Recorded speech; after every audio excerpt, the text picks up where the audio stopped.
Yo mkoma aitoni Dinonzi ghetto boy ghetto Standard chatati Mabinya family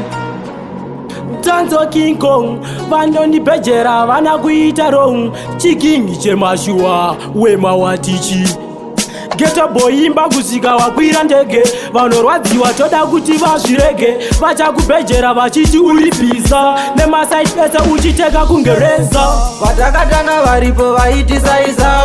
iwe ino mani mbovatipira saka ghetto boy chingogara wavaudza kuchama ndiko kwatichabudira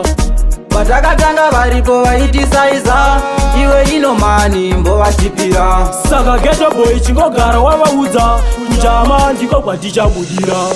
pinda uchipenya-penya kunge jewelry uchirova kastepike kutora mari ngomararira rabudira internationary tasimbiswa nehama pamwe neshamwari aumbati ndogara handisi gutu pakudiwa mataitu kuratidza urutu zita rangu rinotangana I kunge Eminem handisi wedefiti ndiri victim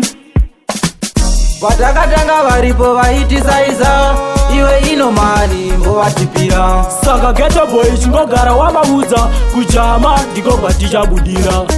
vatakatanga varipo vaitisaisa iwe ino mani mbovatipira saka ghetto boy chingogara wavaudza kuchama ndiko kwatichabudira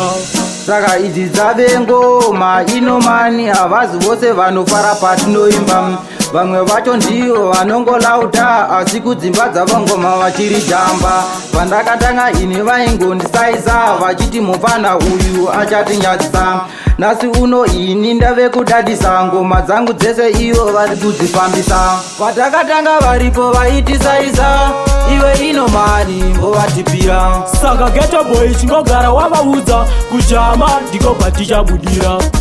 vatakatanga varipo vaitisaisa iwe ino mani mbovatipira saka ghetto boy chingogara wavaudza kuchama ndiko kwatichabudira